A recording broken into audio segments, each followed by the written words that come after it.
I think a lot of gay people go through that. That's why we seem people are always like, "Oh, you're so grown up for your age," to a lot of gay people because we've had that trauma experience that pushed us to grow up faster. Hello, I am Kay Anderson, and you are listening to Lost Spaces, the podcast that mourns the death of queer nightlife. Every episode, I talk to a different person about a venue from their past, the memories that they created there, and the people that they used to know. So it is no secret that there is an addiction issue in the queer community, with those identifying as LGBTQIA plus or any combination of those particular letters more likely to have experience of an addiction. And there are kind of different theories about why this is. Like, queer people are more likely to experience early emotional trauma, which means that they are more likely to experience a mental health problem. And on top of that, there can also be additional barriers to accessing support at an early stage.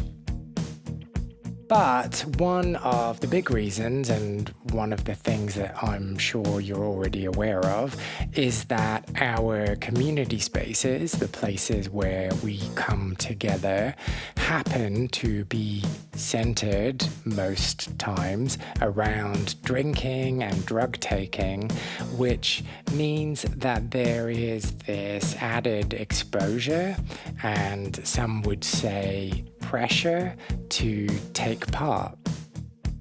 Which brings us to today's guest.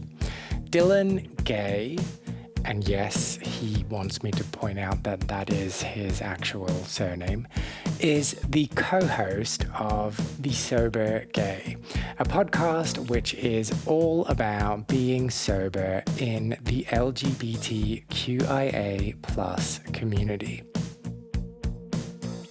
In our chat, we talk a lot about his experience with alcohol addiction, how queer spaces, and in particular Stonewall, which was in Allentown, Pennsylvania, intersected with that experience, and his experience with recovery. But before we get going, I just want to acknowledge that that makes it sound like this is a really heavy episode, and I want to reassure you that it isn't. Yes, we do cover a lot of very serious topics, but, well, you know me, like, my bad sense of humor can't help but shine through even at the most inopportune moment. So luckily, Dillan played ball and rolled with all of my badly timed interjections, and I think we had a really lovely conversation. I will leave him to comment on whether or not he agrees. But for the time being, I have rambled on a bit too much, so let's get into it.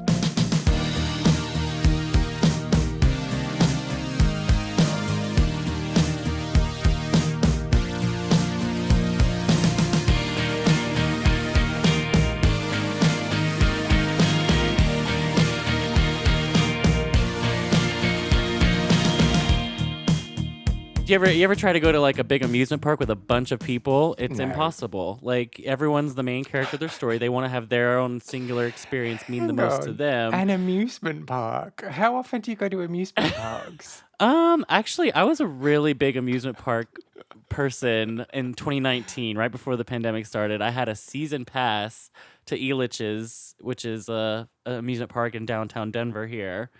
And I would just use that when I was bored. I'd go and ride some roller coasters. Go and hang out with that. Is that not common? Well, this is kind of foreign to me, sorry. So I just it's probably a very common thing. I'm just being judgmental. All judgmental Do up it. in here. I love it.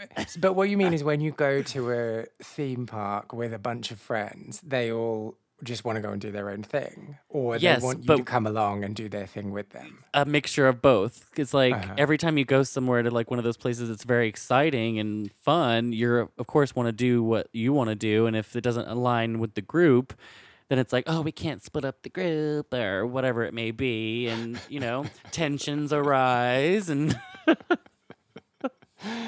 Yeah, your friends just need to learn how to compromise more, I think. right. Well, that's why I'm such an introvert. I guess I'm like, okay, bye. I'm not compromising. See you later. Yeah, that's what I want to do. Okay. Maybe this analogy would work better for this show if we talked about going to a nightclub with a bunch of friends. Yes. Oh, Have you ever done yes. that? Yes, and I always lose everyone. Intentionally or because they're all a bunch of slags? I was the slag. Ooh, tell me Because more. like I said, was an alcoholic. I mean, I got okay. over 10 years under my belt of an alcoholic. So I would always be the one that would stray off, get that little like dark look in my eyes and be like, I'll be right back. And then just who knows where I would go. And I was always the one that would get lost, and people would spend the night looking for me because I'm the drunk one that's like outside at a pizza place across the street from the club. That's actually happened a couple times where I would like just leave the club to go get food and not tell anyone. So are you, I know you have a podcast all about this, but I want to ask anyway. Are you okay with us talking about alcohol addiction? Yeah, absolutely. Okay. So I have never drunk alcohol, so I don't know what it's like. Wow, hold on, I need a moment to just take that in. That's insane. That is so crazy. That's cool, not crazy. I shouldn't say crazy. I don't know what to say now. But so I don't really understand what it's like to be drunk and what happens when you get drunk. Are you able to talk to me about what that's Yeah. like for you? It comes in stages.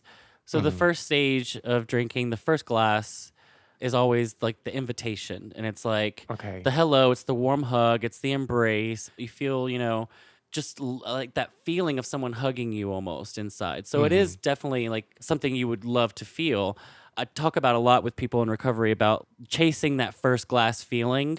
It happens a lot because by the second glass, you don't have that same feeling. The second glass is not that warm, inviting, hello, warm embrace.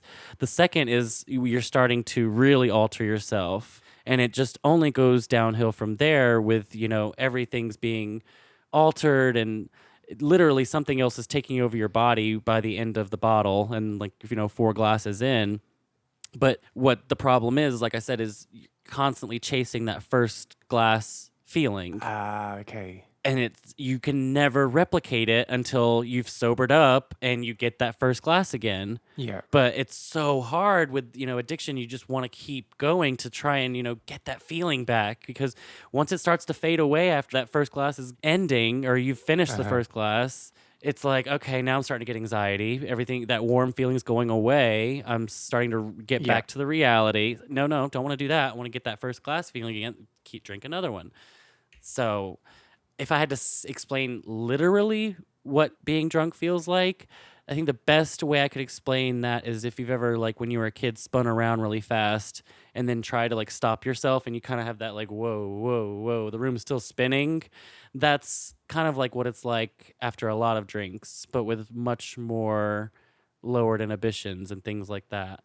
And so what happens to you? Do you become super friendly? Do you become cranky? Do you become a third thing I can't think of? I would say friendly. Okay. I was always very, very happy drunk. Life of the party. I would dance around. I would pull out the old Britney Spears choreography that I had learned. Which song? Oops, I Did It Again or Slave for You choreography. I would either do those two. Can I see a little now? Let's see. The slave is always like this one, and she does this. Oh, yeah. It's coming back to me.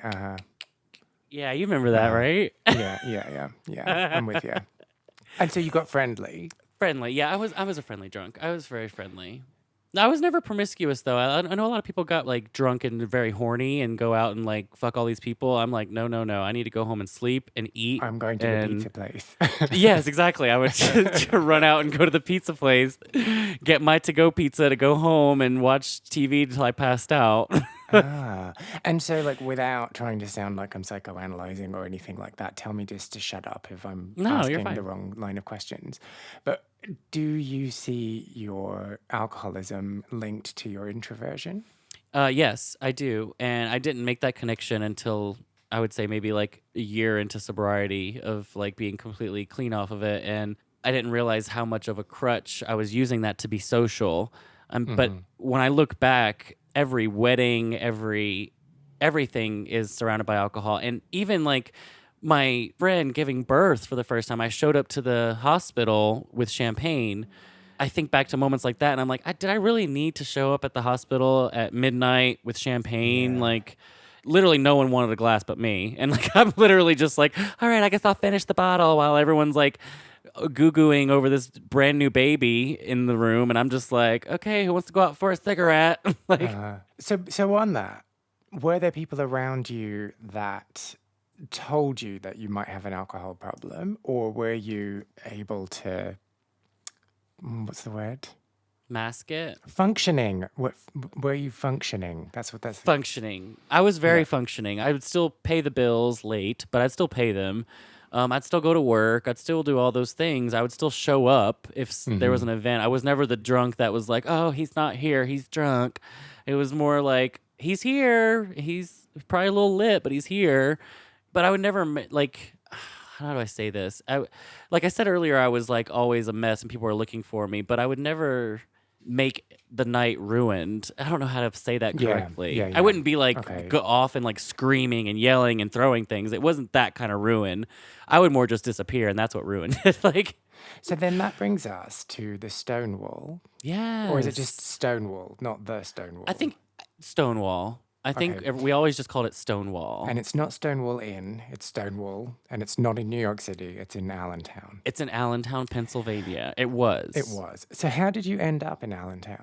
So I never lived in Allentown. I was in Oh. Western New Jersey, very Hmm. close. It was only about maybe a 30, 40-minute drive. And at the time, that was the closest gay bar around. Ah. I started going there when I was 18 because they had on Thursday nights specifically, it was under 21 night. So you could go into Stonewall and hang out. You couldn't drink, but Mhm. I think it was cool that my first experience in any gay club was actually being sober, and I didn't even realize it. But those would be like the best times in a gay community space that I'd ever have in like the time from 18 to 21, because after 21 it just all turned into centralizing just the alcohol. But before that, I think the first time I stepped into Stonewall when I was 18, with my friends, I was just like, whoa, this is gay people like kissing each other and not looking over their shoulder and not like, is someone going to punch me or is someone going to hate crime me? Or it was just Mhm. people dancing around, and it was so foreign and new to me. And I was just like, this is cool. And it wasn't even like a couple weeks until they had like an amateur under 21 drag night. And I was like, oh, Ah. okay, this is me, theater kid. I'm around all these gay people now. I want to do this. And I did the amateur drag night, literally putting on like eyeliner in the car on the way to Stonewall. So I did not have a beat face. It was literally just like a little light rouge on the eyes and maybe some lipstick and this. Well, you don't need it. I know. I didn't think so either. I did "Hold Well, It Against Me" by Britney Spears. there's a real Britney thing here. Are we? There Are you is. just really into Britney? Is it Yeah. an existing thing as well, or is it a past Yeah. thing? Yeah, Okay. that's always since the beginning. And that's a Okay. whole nother thing we could jump into. Let's not. But just Yeah. quickly, Yeah. are you anti-Christina because you're pro-Britney? No. Okay, so they can both exist in the No. world. Yeah, I was never one Good. that wanted to shit on other people because I liked one thing better than the rest. Okay, well that's all I I think that's needed to know. weird. So had you had any desire to be a drag queen before this, or was it just like, oh, there's a competition, I'll do it? Yeah, honestly, it was a competition. I'll do it. I went to a theater arts academy for high school, so it was like I had already had all the wanting to dress up and play different roles under my belt. So I was like, naturally, I just want to do drag and see what that's like. So I did it at Stonewall for the first time. Did that Britney Spears song. I had props. I had my friend come out with a chair, and he sat in the chair while I like danced around him, doing all these Britney moves, and like I was wearing a freaking outfit from like Deb or something. Do you remember Deb? I don't know if Deb's overseas, No, but what is that? it's just like it was like a '90s, 2000s like women's fashion store. Deb. Why would you call it Deb? I know. I think back now and I'm like, damn, you could have Deb. Like, why do they call it that? Sorry if there's anyone called Deb who's listening. Yeah, sorry, Debs. But like, I got a piece from Deb, and I like put some leggings over it, and that was my outfit with a little wig, and I did my thing, and it was very awkward. I came out for like the curtain call, not wearing the wig. That was very weird. Oh, that is weird. But so then there's I'm just going to take a moment to compose myself. This dance that you did with your friend in a chair, was that not just like the most awkward thing ever? Looking back now, yes, it was extremely awkward, especially because he was so nervous that he didn't hit any of the cues that I had taught him, like in my kitchen dancing, the rehearsals, I would call them. Once. Why haven't you done? literally, we went through it maybe like 2 times, plastered, and I'm like, okay, we're doing this at Stonewall Live Thursday night. Are you ready for this? And all he had to do was really like sit in the chair, and at one part I sat on him, and he had to like grab me by the waist, and there's a part of the song that goes like ba ba ba ba, and he had to just go up and down with the ba ba ba ba. Like he's wanking your torso. Kind of, but I was kind of like bouncing while he did it, so it kind of went with it.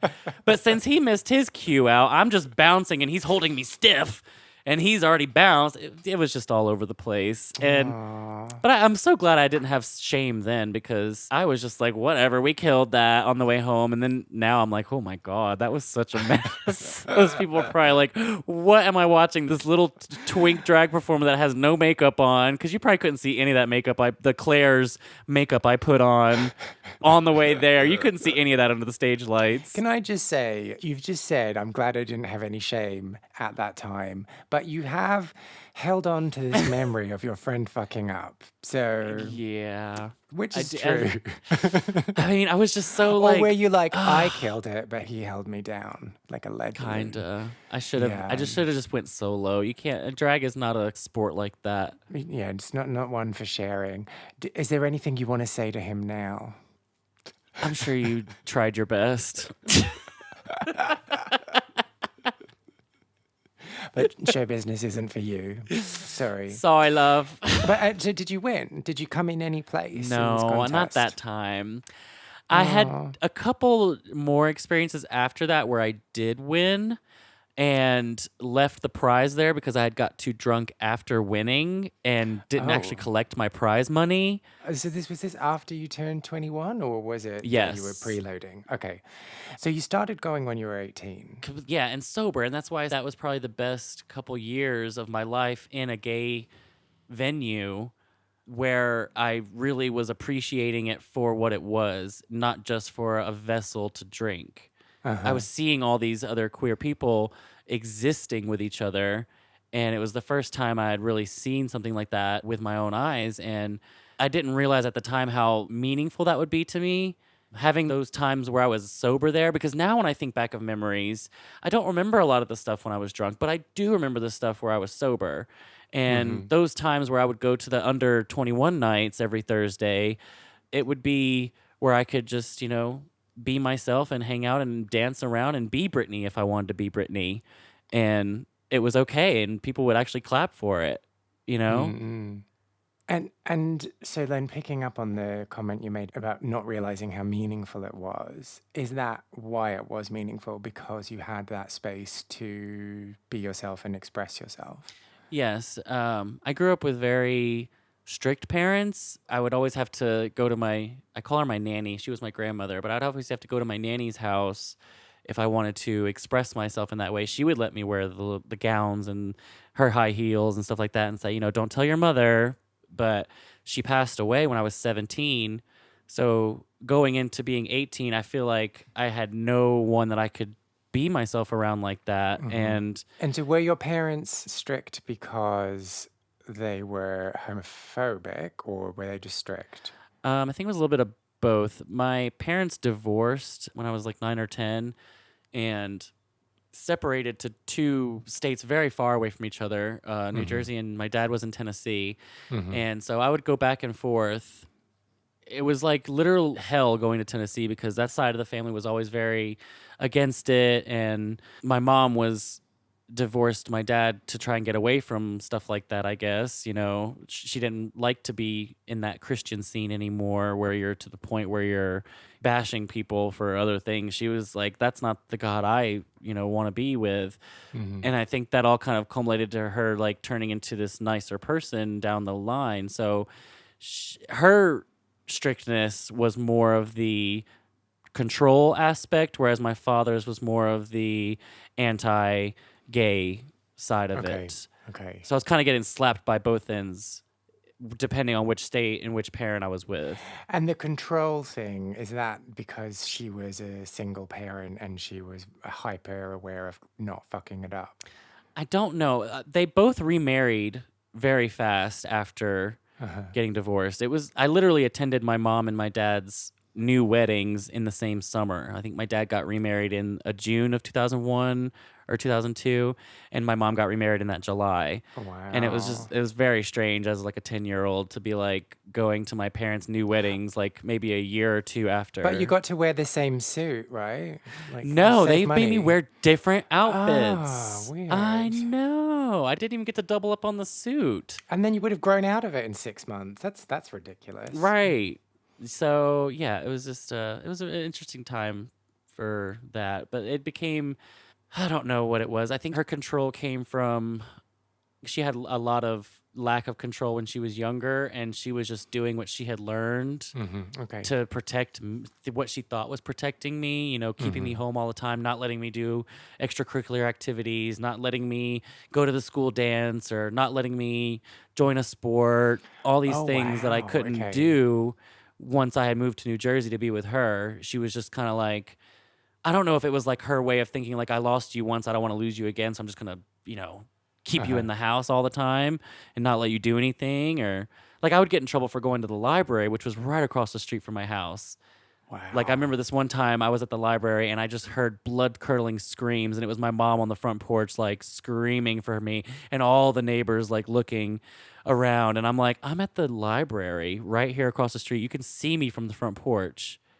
And it was very weird. I had to like walk home and get screamed at for literally being at the library doing my homework. It's a very weird dynamic. And so, with that backdrop, when you came out, because I'm assuming you did come out, Yes. what was the response and what happened?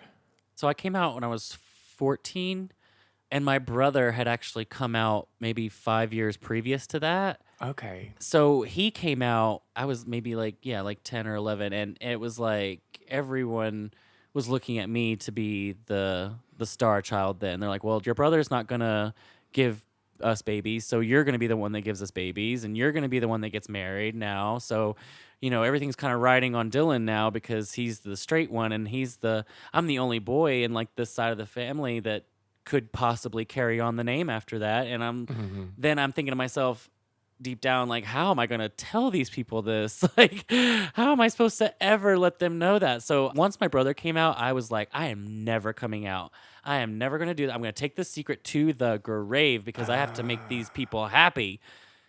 But I gave up by 14, apparently. So you didn't hold out that long. But that's No. really interesting that's the response, that there's this added feeling of pressure on you. It was almost like they accepted his coming out and then hated mine. Oh, okay. Because I was going to ask, like, that was the expectation, but what was reality? So reality kind of lived up to... Yeah, and your I fear. think my brother's very, I don't know how to explain this, but he's very, I hate saying this, but straight acting.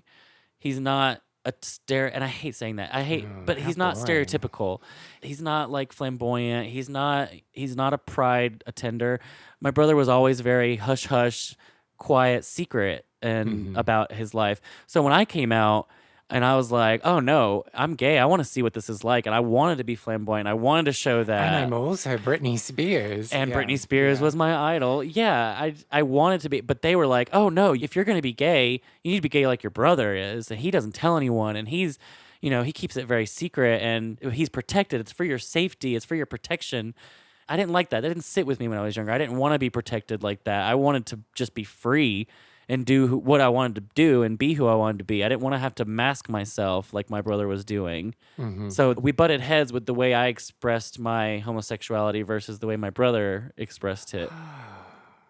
So that's like a double whammy because, first of all, they pinned all their hopes on you once he came out. Oh, that's a horrible turn of phrase, but go with No, me. you're right though. You're right because they literally were saying like you're the one that's going to give us children. You're the one that's going to make us grandparents now. Because your brother's never going to be able to make us a grandparent. Your brother's never going to get married. Your brother's never going to do this and that.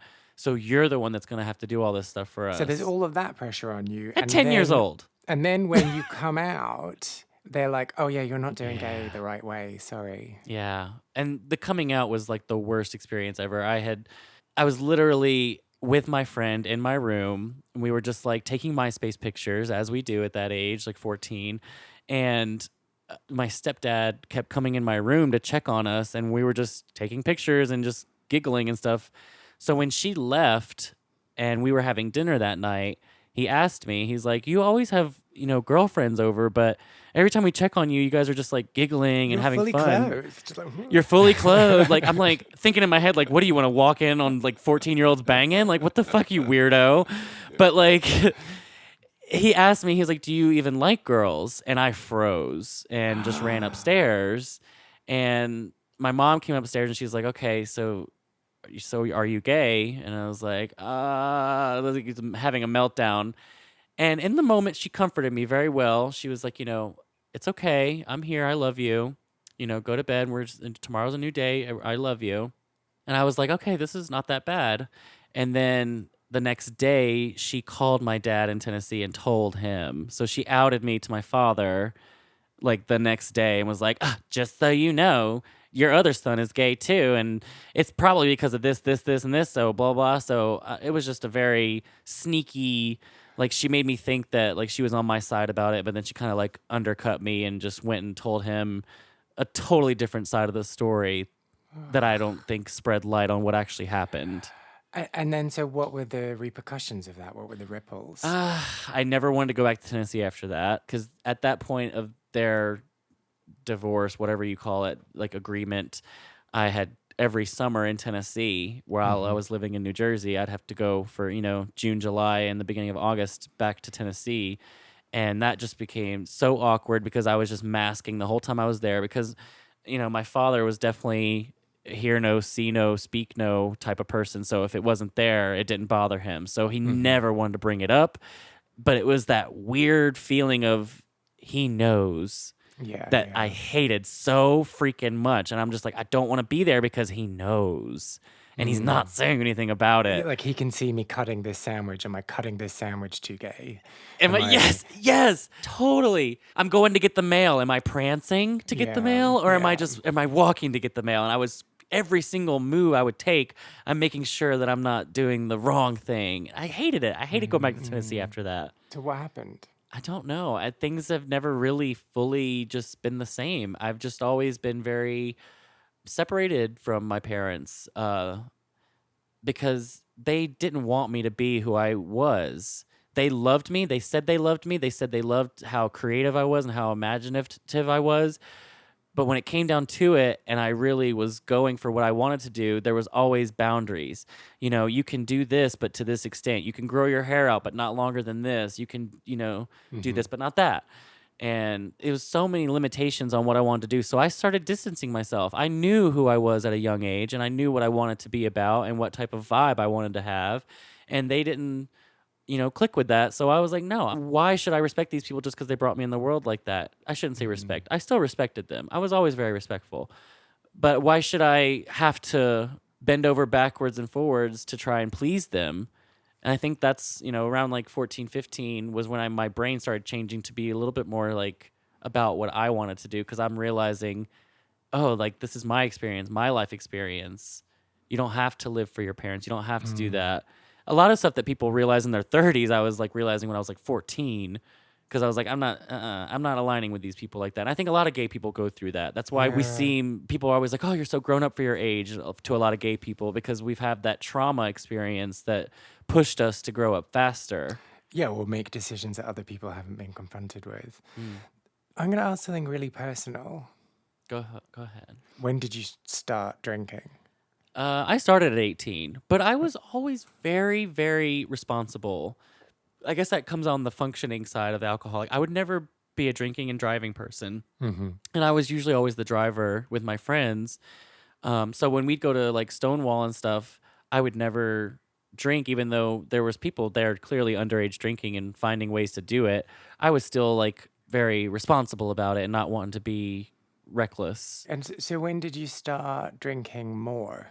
Okay. I remember it very clearly the night that everything changed. I was in my first apartment. I was 19, and it was the last night in that apartment. And I wanted to throw a little shebang and little get together for my last night there before I was moving to my next place. And I had invited a bunch of people over, maybe like 7 to 10 people. And everyone, for whatever matter, couldn't make it. It was probably like a Tuesday night or something like that, and it just happened to be the night that my lease was ending, and it was Yeah. just a night that no one could show up. So I had bought all this wine and all this stuff, and I was literally just sitting by myself in that apartment on the last night. Everything's in boxes and packed up and gone, and there's like nothing there but my bed, and I'm just sitting there in an empty apartment with all this alcohol, and I was like, okay, I'm just gonna drink. This is fun. I can just have fun by myself. And it was the first time I had ever drank by myself. And that's where I think my relationship with alcohol really shifted. It was the first time I had been by myself to do it, and I really had a good time. And that's probably the worst part of it, was how much fun I had when I was by myself. And I'm like, oh my God, I can do all the stuff I want to do and not have to worry about like acting a fool or looking crazy and still be, fucked up and all this stuff. So it definitely created a slippery slope after that. But what does that mean when you're by yourself? Like, what can you do that you wouldn't be able to do otherwise? I don't know. I think I always just was afraid like that I would be judged by anyone. Because I was chain smoking and all that fun stuff, and I'd never wanted to be judged. I could dance around my house and not have to feel judged at all, I guess. I don't know. I don't know what it was. There was something that changed inside of me though that was like, "Oh, this is great." And I think I want to do this more often. And it started a really bad habit of me wanting to drink alone, which evolved over the years. And I'm talking like maybe 8 years after that, when I'm like really into it heavy, leaving situations so I could go home and drink every night. It was the main priority. So I'm like hanging out with friends at game night. And if I had to drive home, I'm not going to drink because, like I said, I was responsible. But I was itching to get out of there and go home to drink. And that's all I could think about, was when I could get out of there, go home to drink, eat, and pass out.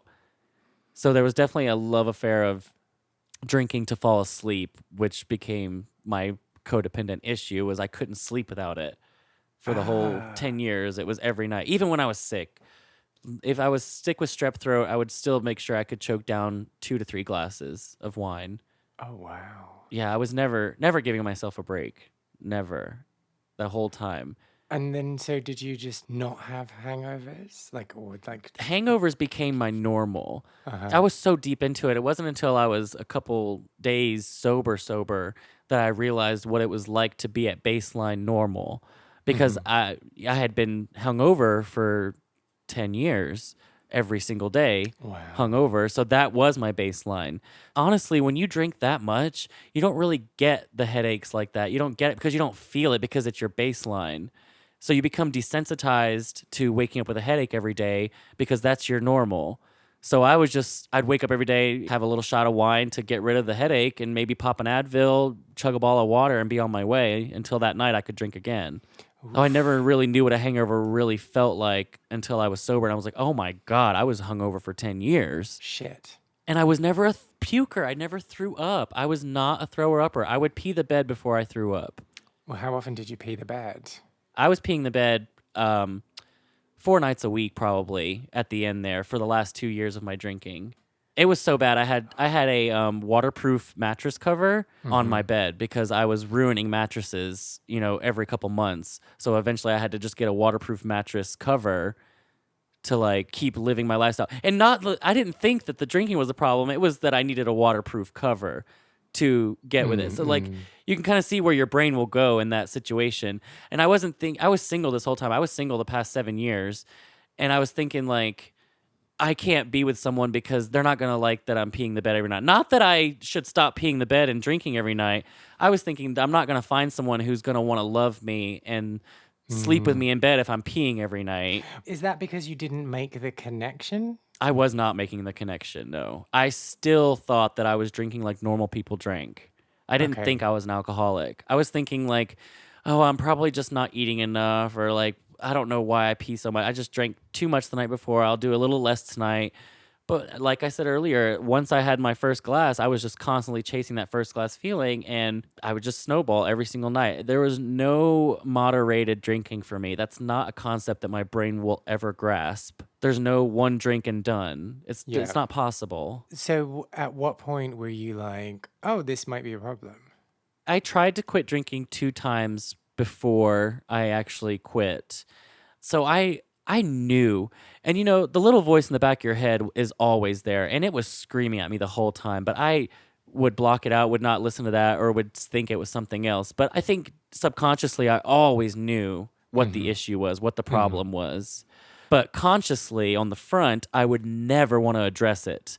And I would always try to address all the bubbles around it and not pop the big bubble. I would try to pop all the little ones around it and say like, oh, maybe it's this. I should try and do this, or I should try and do that. And I would try, I can't drink until 9 p.m. And then I'll force myself to stop drinking by midnight and try to do all these rules. And the rules never work. You can't, if you're putting your rules on yourself to live, it's not going to work out because you're going to want to do what you want to do. And then you're just going to have something to beat yourself up about when you don't do it. Exactly. So I was creating all these expectations for myself that I just knew I was going to fail anyway. So I was just setting myself up every night. And I would have that conversation in the morning, every morning in the shower of like, oh, I need to stop drinking. You shower every day? Yeah, I did, at least. Wow. Well, I'd have to get the pee off myself, because when you wake up marinated in your own pee, you got to have a shower. So yeah, I guess. I should really get better at personal hygiene. Anyway, sorry, this is not about me. I mean, I don't shower every day now, I don't think. I skip some days here and there. It's for the planet, right? That's what I tell myself. Yes, absolutely. Yes, last couple of years, I've definitely become more conscious of the planet as well. Sorry, I just completely derailed the conversation. What were we saying? No, it's okay. No. So you said there's the subconscious level, there's the conscious level. But what was the moment where you were just like, yeah, it's time? Okay. Oh, yes. I derailed myself. So that I had tried 2 times previously. The first 2 times, though, were not for myself. One was from my friends that tried to help me. Long story short, I tried to seek some help through an outreach program, ended up putting me in a mental institution for 3 days. So that really scared me off from getting sober. The second time I tried to get sober, I was with an ex who gave me an ultimatum of, you either get sober or we're breaking up. So that's never going to be something that someone wants to make a decision for themselves. That's, strictly external sources making the decision for you. So by the third time and the time that stuck, I was really just done. I was driving home after work one night, and it was my usual thing, stop at the same place, get a bottle of wine and 3 vodka shooters or whiskey shooters, whatever I was feeling that night, a bottle of wine and 3 shooters, and go home and drink. But this particular night, I was driving home, and it felt like something had taken over my body, and I don't know what it was, but it wasn't me. And I was like, Dylan, just go home. Just drive home, drive past the liquor store and go home. But as I'm driving, I literally was turning the wheel into the liquor store, and I was yelling like, Dylan, stop. Why are you doing this? Why? And I was pulling into the parking spot of the liquor store saying, why? You could just go home. I was saying this verbally out loud in the car to myself. Just go home. Why are you doing this? You don't have to stop here and do this. And I'm taking my seatbelt off, getting my wallet out, getting my ID to go inside. And I went inside, got the wine, went home, literally was like, okay, now you've got it. You've got this wine. Are you happy? And it was just a weird night. I was like, oh, you're happy? You're going to drink this shit in silence. I turned off everything. I turned off all the lights, all the stimulation, no music, no TV, nothing. I was like, you want to drink?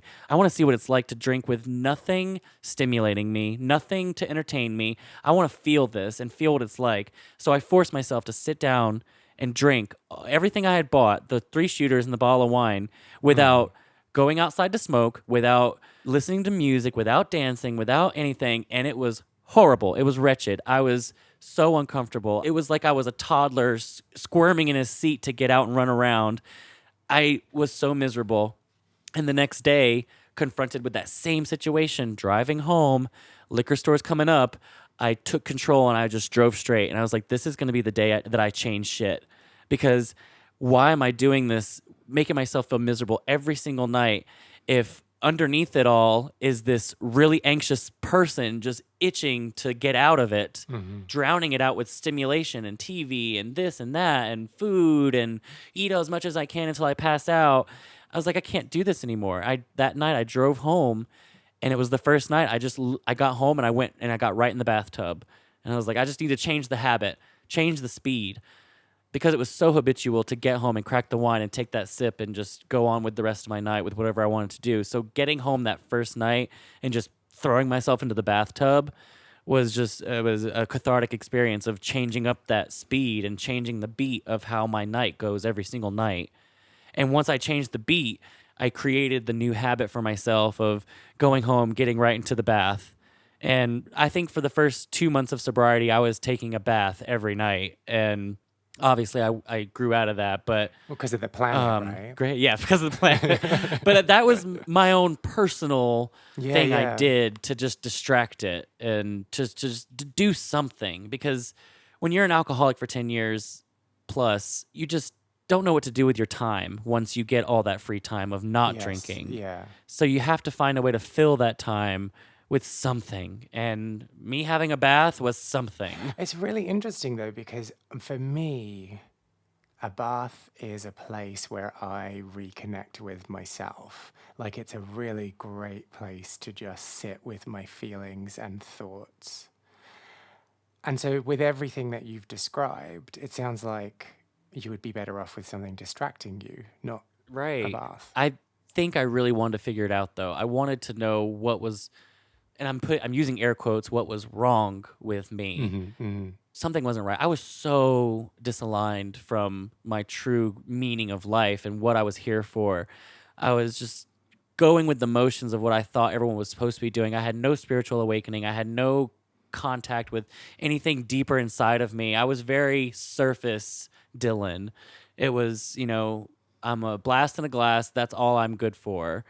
And I think once I got sober and I started doing those baths every night, and I would sit in the bath and try to think about everything, I started listening to books. And, that was a time where I started listening to podcasts and other things. And I would mainly listen to female ran podcasts about sobriety because it was the only thing I could really connect with and feel connected to. And that kind of snowballed into maybe I should try therapy. Started doing therapy. And that snowballed more into, okay, I think there's a chemical imbalance because there's something still in my head that's making a block of happiness where I can't achieve this feeling of just being content. I wasn't even looking for happiness. I just wanted to be able to sit in silence and be content. And it was like I was in a hallway in my brain and every door was open and people were just piling into this crowded hallway, and I was trying to just get through the hallway with all these people screaming at me. So I was like, okay, maybe I need to, get some chemical help. And I started on a antidepressant. And I think with the pairing of antidepressants, therapy, meditation, stuff like that, really getting inside of myself helped me out tremendously to know who I was and to try and slowly, one by one, close all those hallway doors and not push things, but just like accept things for what they are and put them back in their rooms and close those doors so my hallway was clear, because it was just everything coming at me at once. I'm waking up every morning thinking about my childhood and how it was wrong and how it was bad, and like, all the doors were in my brain were open. Like I said, it was just like I had to find a way to just clear those out and get into my headspace where I could be by myself.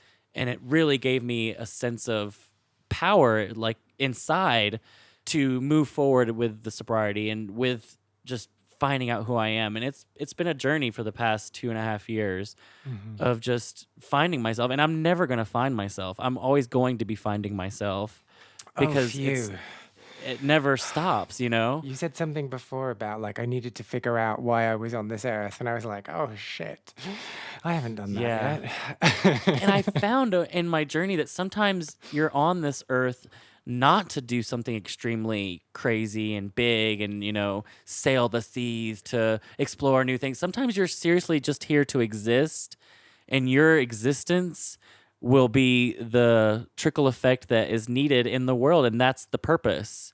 And I think that's what I really had to realize, that it's like I'm not here to, I don't know, get a Nobel Peace Prize or whatever. I'm here just solely for my existence is just to exist. And you don't want a Nobel Peace Prize. You want a diamond-selling album. Yes, absolutely. I wanted to be a pop star.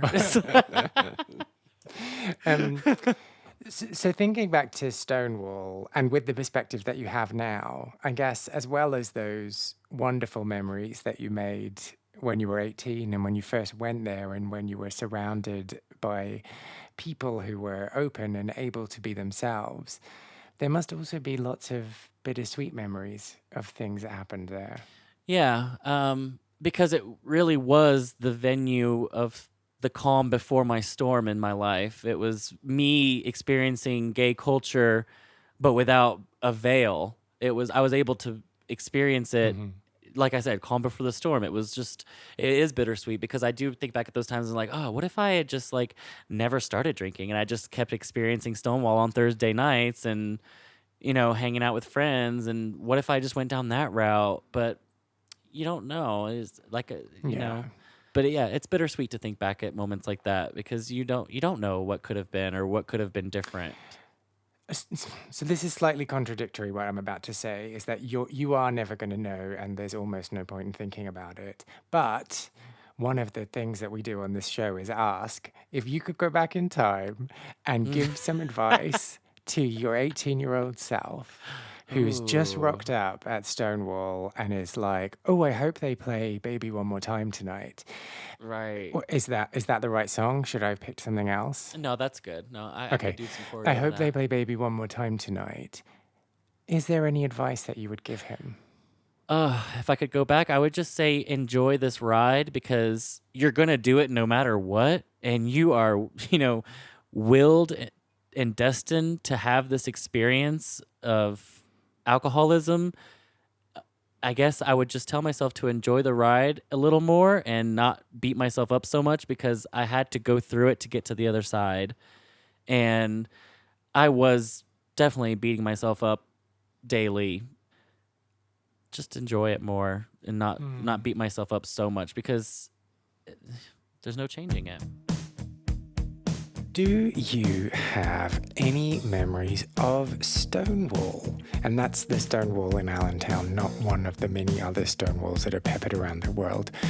Or clubbing from your own queer scene that you want to share. And that's where the Stonewalls from other parts of the world come into the picture. Well, if you have, please get in touch.